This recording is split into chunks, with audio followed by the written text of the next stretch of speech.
अरविंद केजरीवाल दिल्ली में रेप और हत्या की शिकार हुई बच्ची के परिवार से मिलने पहुंचे। इस दौरान वहां खूब हंगामा हुआ। वो जिस मंच पर खड़े थे वही मंच गिर गया। दिल्ली के कैंट इलाके से 2 दिन पहले 9 साल की बच्ची की मौत की खबर आई थी, जिसके बाद पुलिस ने रेप और पॉक्सो एक्ट के तहत केस दर्ज किया। इस बीच नेताओं के पीड़ित बच्ची के परिवार वालों से मिलने का सिलसिला शुरू हो गया और मुख्यमंत्री अरविंद केजरीवाल पीड़ित बच्चों के परिवार से मिलने पहुंचे, लेकिन अचानक वो मंच गिर गया जिस पर अरविंद केजरीवाल और पीड़ित का परिवार खड़ा था। जैसे ही मंच गिरा, केजरीवाल उस पर खड़े दूसरे लोग नीचे गिर गए। ये देखते ही वहां अफरा तफरी मच गई। कुछ देर के लिए कुछ समझ ही नहीं पाया कि आखिर हुआ क्या। हालांकि लोगों की बातें सुनकर ऐसा लगा कि उन्हें पहले से ही ऐसे हादसे का डर था। केजरीवाल जिस मंच पर खड़े थे उस पर और आसपास लोगों की भारी भीड़ दिखी। लोग ज्यादा थे, लिहाजा शोर भी हुआ।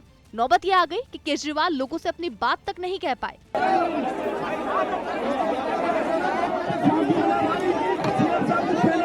थोड़ी देर बाद जब वो बोलने लगे तो मंच गिर गया। हालांकि बाद में उन्होंने मीडिया से बात करते हुए पीड़ित के परिवार को मुआवजा देने का ऐलान किया। दिल्ली सरकार परिवार को 10 लाख रुपए का मुआवजा देगी। इसमें हम मैजिस्ट्रियल इंक्वायरी ऑर्डर करेंगे। केजरीवाल से पहले राहुल गांधी भी वहां पहुंचे, जिन्होंने पीड़ित के परिवार से मुलाकात के बाद एक ट्वीट करते हुए पीड़ित बच्ची को न्याय देने की मांग की, जिसके बाद वो विरोधियों के निशाने पर आ गए। राहुल गांधी पीड़ित के परिवार से मिलने सुबह सुबह पहुंचे और उनसे उसी मंच पर मिले जहां केजरीवाल मिले थे।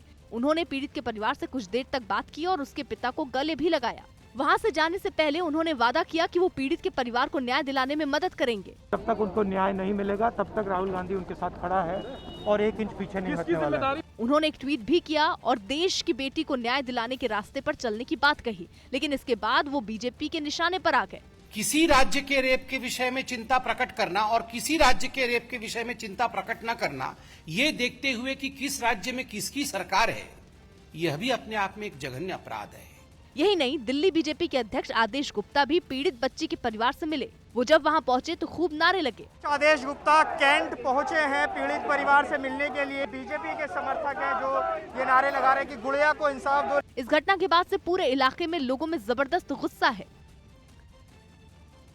क्योंकि पीड़ित बच्ची के परिवार वालों ने आरोप लगाया कि उन्हें आरोपियों ने शव का अंतिम संस्कार करने के लिए मजबूर किया। यही नहीं, वो शुरू से आरोप लगा रहे हैं कि बच्ची का रेप हुआ और उसके बाद उसकी हत्या कर दी गई। लेकिन डॉक्टरों ने पुलिस को बताया कि मौत की वजह का पता लगाने में दिक्कत हो रही है, क्योंकि बच्ची का जो शव है वो दाह संस्कार के बीच से चिता से निकाला गया था और केवल जले हुए अवशेष ही मिले थे, जिनमें सिर और पैर का कुछ हिस्सा है। ये माना जा रहा है कि आने वाले दिनों में पुलिस पॉलीग्राफ टेस्ट करवा सकती है। पुलिस ने लड़की की मौत के मामले में एक 55 साल के पुजारी समेत 4 लोगों को गिरफ्तार किया है और इस मामले में रेप और पॉक्सो एक्ट के तहत केस दर्ज किया गया। 302 पॉक्सो रेप और criminal intimidation, destruction of evidence, SC/ST act, ये सारी धाराएं लगी हुई हैं। सबसे संगीन धाराएं हैं।